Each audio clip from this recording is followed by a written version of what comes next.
La sombra de Satanás perseguía a este santo famoso a lo largo de la historia. Han existido hombres y mujeres cuya vida ha sido marcada por una lucha invisible, pero inmensamente real. Personas que, aunque a los ojos del mundo parecen haber caminado sobre un sendero de santidad, en su interior libraban una batalla constante contra fuerzas oscuras, fuerzas que desean someter el alma, hacerla vacilar, quebrarla. En esta historia hablaremos de uno de esos santos, uno de los más venerados, cuya vida fue una constante persecución por parte de la sombra de Satanás. Un hombre cuyo nombre resonó con la fuerza de una fe inquebrantable, pero que también sufrió ataques tan violentos que hasta su propia existencia fue puesta en duda. Este es el relato de un santo cuya lucha contra las fuerzas oscuras no solo lo transformó a él, sino que dejó una huella profunda en la historia. Este hombre fue San Antonio Abad, conocido como el patriarca de los monjes cristianos. Nacido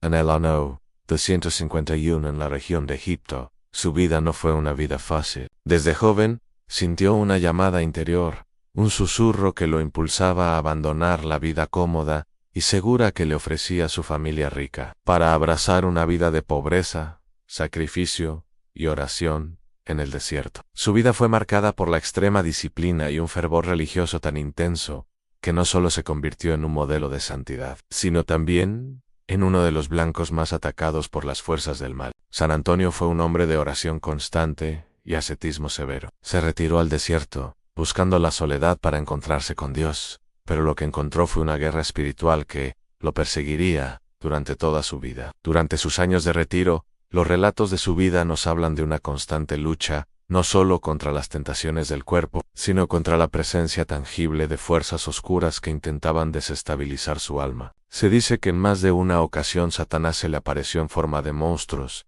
visiones aterradoras y terribles. En una de sus luchas más famosas, San Antonio fue rodeado por lo que se describen como demonios grotescos que intentaban destruirlo con su miedo y tentaciones. En el desierto, San Antonio Abad se convirtió en un blanco fácil para estas entidades malignas, que intentaban suplantar su fe con susurros y visiones aterradoras. Pero la lucha no fue solo física. Los demonios lo atacaban mental y emocionalmente, burlándose de él, tentándolo con los más bajos deseos, tratando de llevarlo a la desesperación. La oscuridad se le presentaba en forma de serpientes, leones, y hasta de personas conocidas que buscaban disturbar su paz. Estos ataques eran tan intensos que en un momento dado, San Antonio se sintió tentado a abandonar su retiro y regresar a la vida que había dejado atrás. Sin embargo, algo en su interior lo impulsaba a resistir. Uno de los momentos más simbólicos de esta lucha fue cuando San Antonio, en medio de su agonía, se sintió totalmente derrotado, viendo su fe tambalear. En ese momento, cuando todo parecía perdido,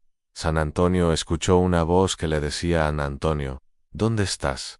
¿Por qué temes? Yo estoy contigo. Fue en ese preciso instante cuando la presencia de Dios lo fortaleció, y la sombra de Satanás comenzó a disiparse. En esa intervención divina, San Antonio comprendió que su batalla no solo era contra las fuerzas oscuras, sino también contra su propio miedo y desesperación. La fe verdadera no es aquella que no conoce la oscuridad, sino la que, aun en medio de ella, es capaz de encontrar la luz. A lo largo de su vida, San Antonio continuó enfrentándose a estas oscuras manifestaciones. La historia de su lucha contra Satanás se convirtió en un faro de esperanza para muchos de sus seguidores. Con el tiempo, su vida se transformó en un testimonio vivo de que el mal no tiene poder sobre el alma que permanece fiel a Dios. Aunque el enemigo seguía acechando, la fortaleza de San Antonio se mantenía inquebrantable. Lo más inquietante de su historia es cómo las tentaciones de Satanás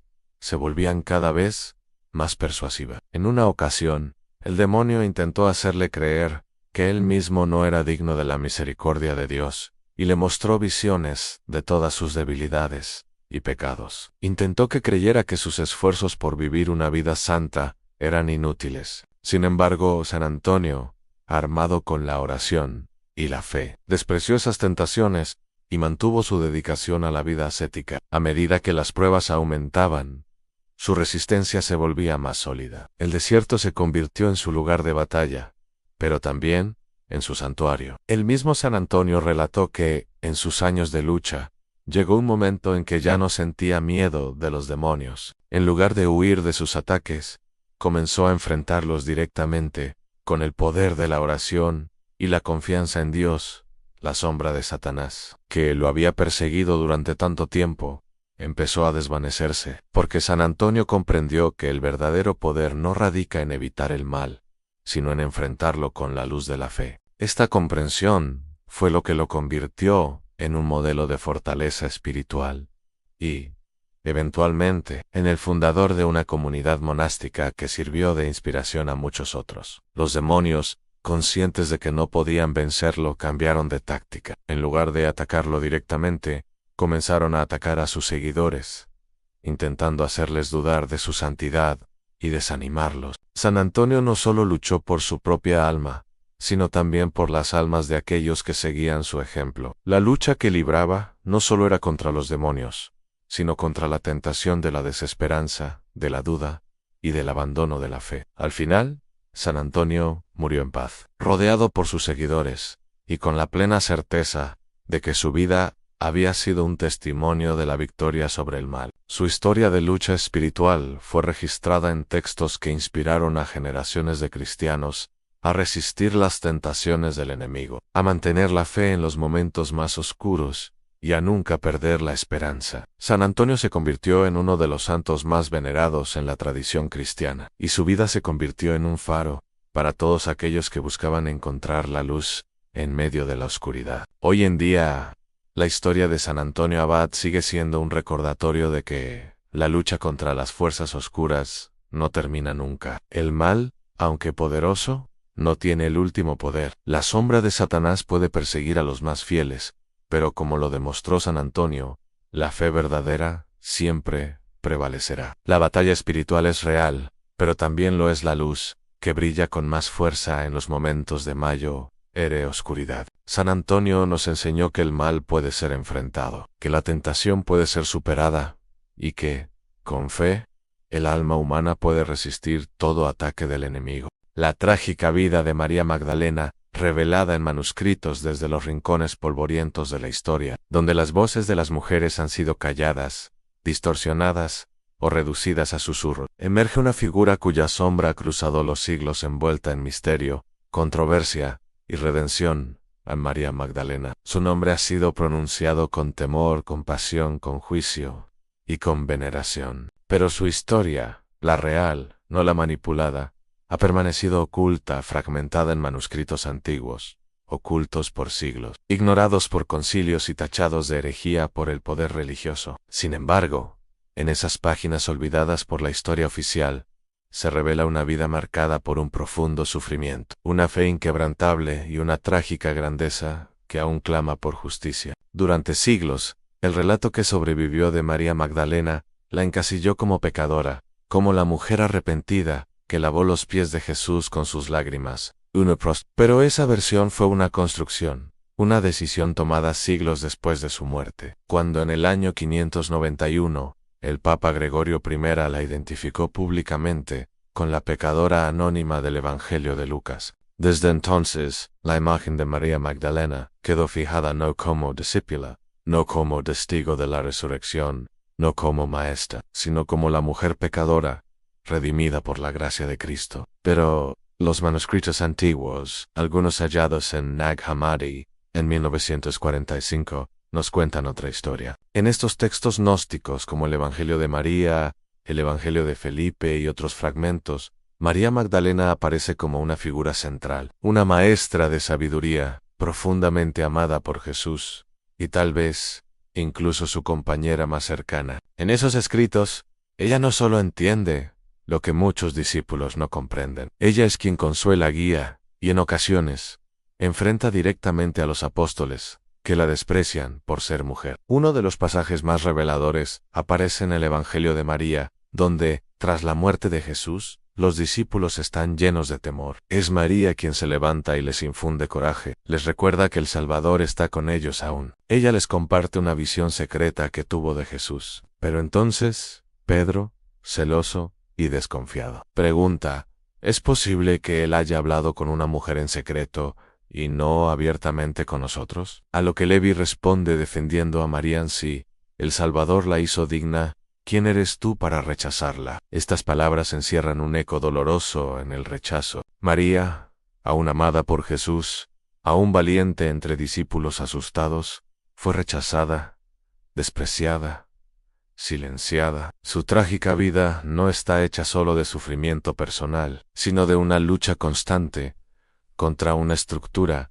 que no podía tolerar que una mujer fuera portadora de sabiduría divina. Su destino quedó marcado no solo por su proximidad a Jesús, sino por el precio de esa proximidad en un mundo que no sabía cómo aceptar la grandeza espiritual en una mujer. Los manuscritos apócrifos también hablan de una relación profundamente íntima entre María y Jesús. En el Evangelio de Felipe, se sugiere que Jesús la amaba más que a los otros discípulos y que la besaba a menudo. Algunos creen que esto es simbólico, otros piensan que puede haber indicios de una unión espiritual y emocional que sobrepasaba los límites de la comprensión de los demás apóstoles. Sea como fuere, lo cierto es que María Magdalena fue una figura de poder espiritual, y ese poder fue visto como una amenaza. Después de la crucifixión, María fue una de las pocas que permaneció fiel junto a la cruz. Fue la primera en llegar al sepulcro, fue la primera en verlo resucitado. Y sin embargo, los textos canónicos no le concedieron un papel duradero en el liderazgo de la Iglesia. Su historia fue acallada, y en su lugar se levantaron figuras masculinas para estructurar una fe que se volvió patriarcal en sus cimientos. Algunos manuscritos sostienen que María huyó tras la muerte de Jesús. La tradición provenzal dice que llegó a Francia, a las costas de Marsella, donde predicó durante años antes de retirarse a una cueva a vivir en silencio, penitencia y contemplación. Allí, según la leyenda, ayunaba y era alimentada por ángeles. Su muerte fue la de una santa oculta, olvidada, lejos de Jerusalén, lejos de sus raíces, lejos de los altares que nunca se le ofrecieron.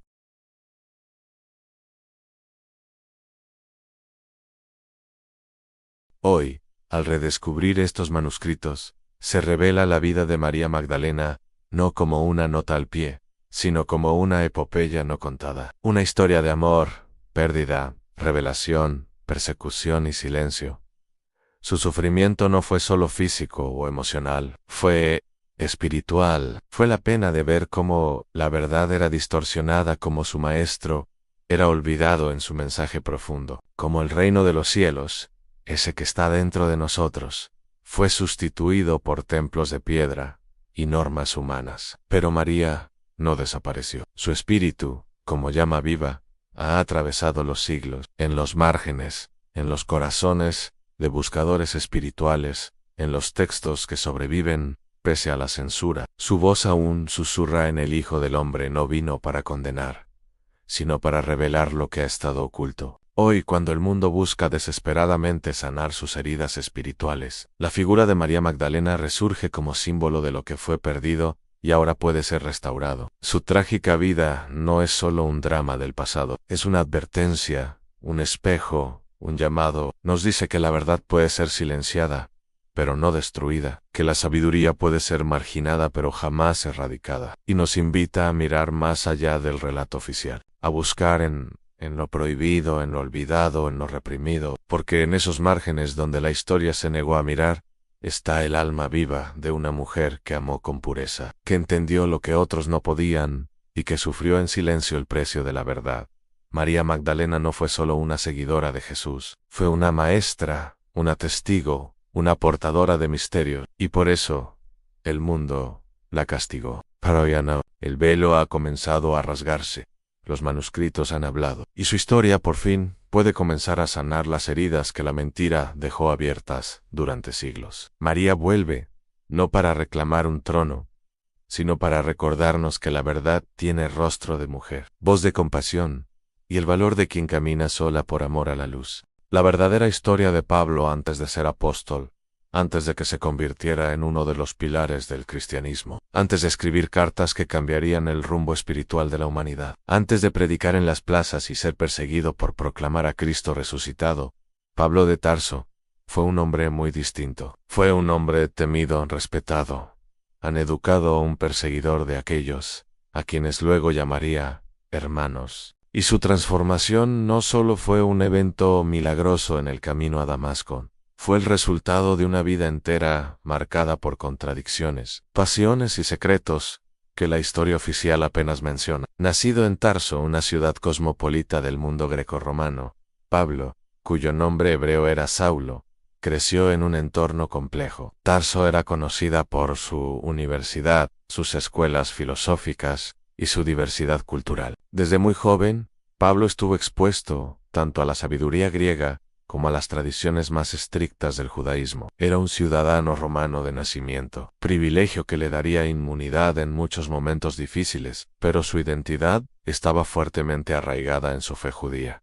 No era un hombre común. Saulo era brillante, ambicioso, implacable. Estudió a los pies de Gamaliel, uno de los rabinos más respetados de la época, lo que lo colocó en una élite intelectual y religiosa. No era solo un fariseo, era uno de los mejores. Conocía la ley como pocos, y la defendía con celo ardiente. Para él, cualquier desviación de la Torah era una amenaza directa a la alianza sagrada entre Dios y su pueblo. Por eso, cuando comenzó a crecer una secta que afirmaba que un carpintero crucificado era el Mesías, su reacción fue inmediata en eliminar esa amenaza. Los seguidores de Jesús eran, para él, una aberración. Mezclaban ideas que, según su formación, eran peligrosas, incluso blasfemas. No respetaban el templo, rompían el sábado, hablaban de amor por encima de la ley, y proclamaban que la salvación era para todos, incluso los gentiles. Esto,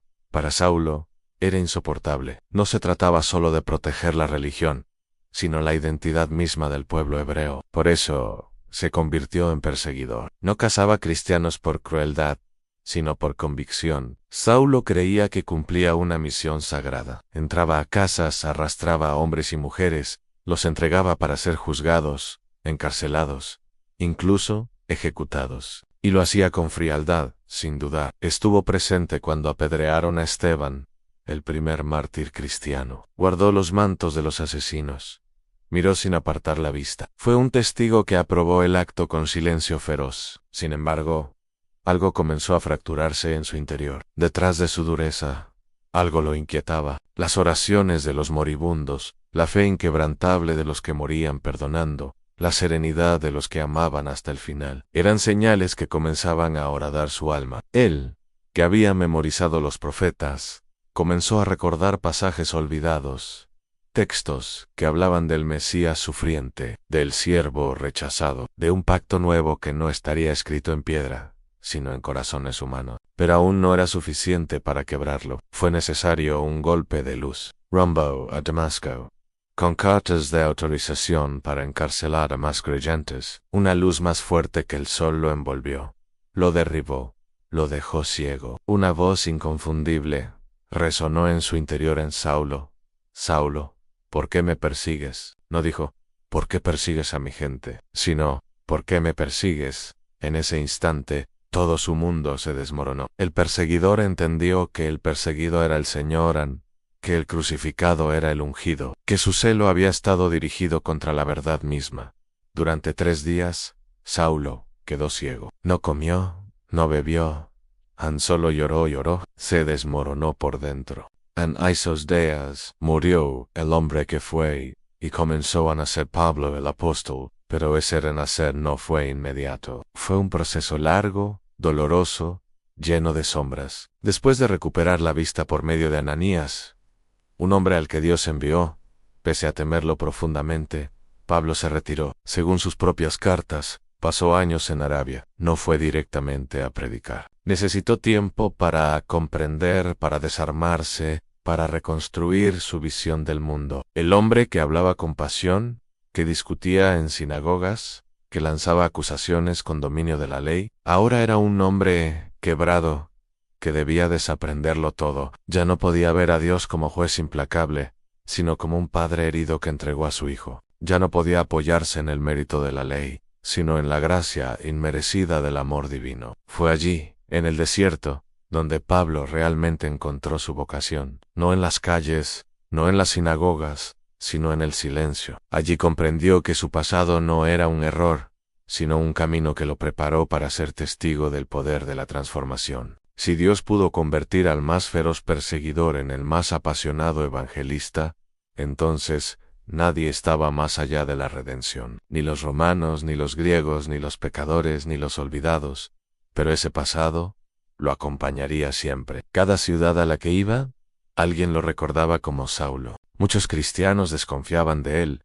Algunos lo temían aún, otros lo acusaban de arrogante y falso apóstol, de querer mezclarse con los gentiles.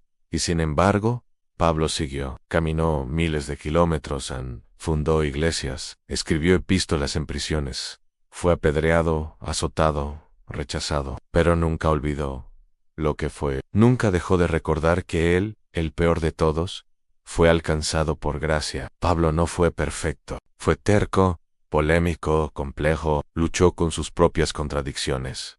Pero esa humanidad lo hace más cercano, porque nos recuerda que incluso el mayor enemigo de la fe puede convertirse en su más grande defensor. Que el pasado no nos condena si permitimos que Dios lo redima. Y así, Saulo de Tarso se convirtió en Pablo, no borrando su historia, sino transformándola. Su vida es una carta viviente que dice en donde abundó el pecado, sobreabundó la gracia. Su historia, antes del apostolado, no es una vergüenza, sino la semilla de su misión, porque fue desde la oscuridad más profunda que la luz brilló con más fuerza. Hoy, cuando leemos sus cartas, sentimos el peso de un alma que conoció el abismo, pero eligió la luz. Un alma que cayó del orgullo a la humildad, de la persecución al sacrificio, de la ceguera a la visión eterna. Esa es la verdadera historia de Pablo antes de ser apóstol, en la historia de un hombre que aprendió que solo se puede cambiar el mundo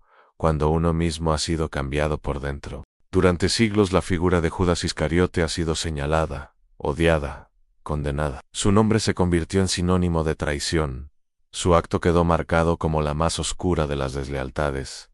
Y su final, envuelto en desesperación y muerte, parece ser el reflejo exacto del precio de vender al Hijo de Dios. Pero en la profundidad del misterio, más allá de la traición evidente, hay una pregunta que aún resuena con fuerza entre los que buscan entender lo divino y lo humano: ¿por qué Judas realmente traicionó a Jesucristo?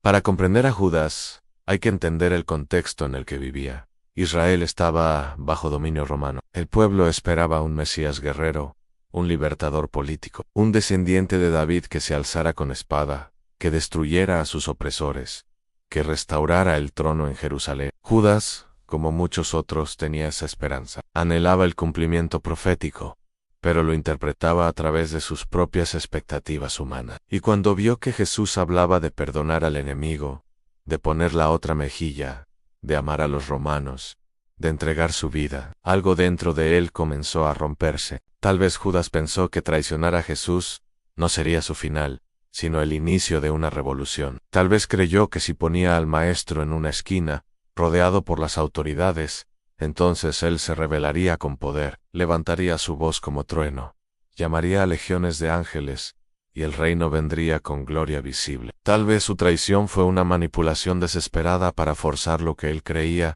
que debía suceder. En ese sentido, Judas no solo fue un traidor, fue un impaciente. No pudo soportar el ritmo del cielo. No entendió que los caminos de Dios no se imponen por la fuerza, sino que se revelan con el tiempo. Pero también hay otra dimensión más profunda. Algunos escritos antiguos y reflexiones místicas sugieren que Judas, en su alma, aceptó un rol doloroso en el gran plan, que su caída fue parte del cumplimiento profético, necesaria para que el Cordero fuera entregado, para que el sacrificio se consumara. Podría ser que Judas, en lo más íntimo, supiera que estaba cumpliendo algo que escapaba a su entendimiento, que su alma, arrastrada por la culpa, no soportó el peso de ser el engranaje oscuro en una maquinaria celestial, porque después de todo, cuando vio a Jesús condenado, no celebró.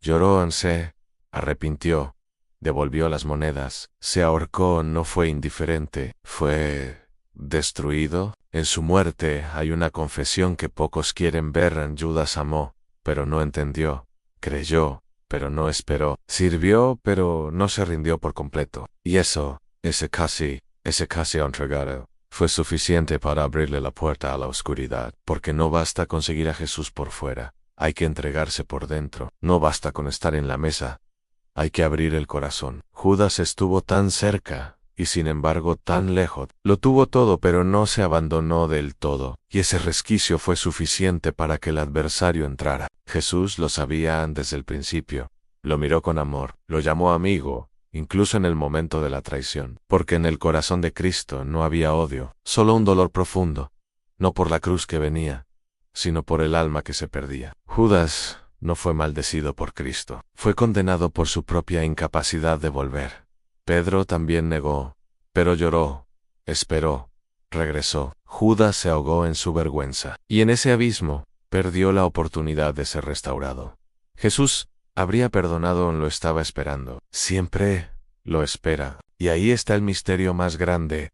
¿Fue Judas un traidor destinado? ¿O fue un hombre libre que eligió mal y luego no se atrevió a confiar en la misericordia divina? Tal vez ambas cosas son ciertas. Tal vez el plan de redención requería una traición, pero no necesariamente la de él. Tal vez cualquier otro podría haber sido el instrumento. Pero Judas permitió que la duda, el orgullo, la frustración y el desencanto abrieran la puerta, y cuando el adversario entró, selló un destino que pudo haber sido distinto si tan solo hubiera esperado un poco más, si hubiera creído que incluso para el que cae más bajo, hay gracia suficiente. Porque si algo nos enseña Judas, no es solo el peligro de traicionar al Maestro, sino el abismo de no creer en el perdón. Su historia no es solo la del beso amargo, sino la del silencio que eligió, en lugar del arrepentimiento restaurador. Si hubiese buscado a Jesús después de la resurrección, si hubiera escuchado las palabras que Jesús dijo a los discípulos en paz a vosotros, si hubiera visto los clavos cruz vacía, la tumba abierta, ¿qué habría sido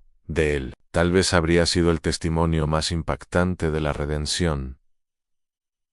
El traidor restaurado el caído levantado, el que vendió al Hijo, pero luego dio su vida, anunciando el perdón. Pero eso nunca lo sabremos, porque Judas no esperó. Y es ahí donde su historia nos golpea con fuerza hoy. ¿Cuántas veces hemos vendido nuestras convicciones por unas monedas de aceptación, de placer, de conveniencia? ¿Cuántas veces hemos besado lo sagrado, mientras en el corazón ya habíamos decidido entregarlo al mundo? ¿Y cuántas veces, como Judas, nos hemos encerrado en la culpa sin recordar que la gracia aún estaba llamando? La traición de Judas no fue solo contra Jesús, fue contra su propia alma, porque traicionó al único que podía haberlo salvado, incluso después del acto más oscuro. Y ese es el mensaje profundo. No hay pecado tan grande que no pueda ser redimido, excepto el de no creer que puede ser perdonado. Quizás Judas fue la figura trágica que el plan necesitaba, pero su final no era inevitable. No lo mató la traición, lo mató la desesperanza. Y hoy, mientras muchos lo siguen condenando, el cielo llora porque su historia pudo haber sido distinta, porque la misericordia lo esperaba, porque incluso para el que besa con traición, hay un camino de regreso, si tan solo levanta la mirada. La pregunta ya no es por qué Judas traicionó a Jesucristo. La verdadera pregunta es, ¿por qué no volvió cuando aún tenía tiempo? ¿Por qué no creyó que el mismo que perdonó a Pedro, que sanó a ladrones, que levantó a muertos, también lo habría perdonado a él? Su historia es una advertencia, sí, pero también una invitación a nunca rendirse, a no dejarse consumir por la culpa, a creer que el amor de Dios no tiene fronteras, porque si Judas hubiese regresado, el Evangelio tendría una página más, una de las más bellas. Y quizás, si algo queda por decir de él, es esto: aunque su caída nos recuerde que no hay infierno más profundo que el de no confiar en la compasión del cielo. Por Cristo, incluso con el corazón herido, habría abierto los brazos, y ese abrazo, aún hoy, sigue esperando por los que creen que ya no hay esperanza, porque siempre la hay, hasta el último suspiro, siempre.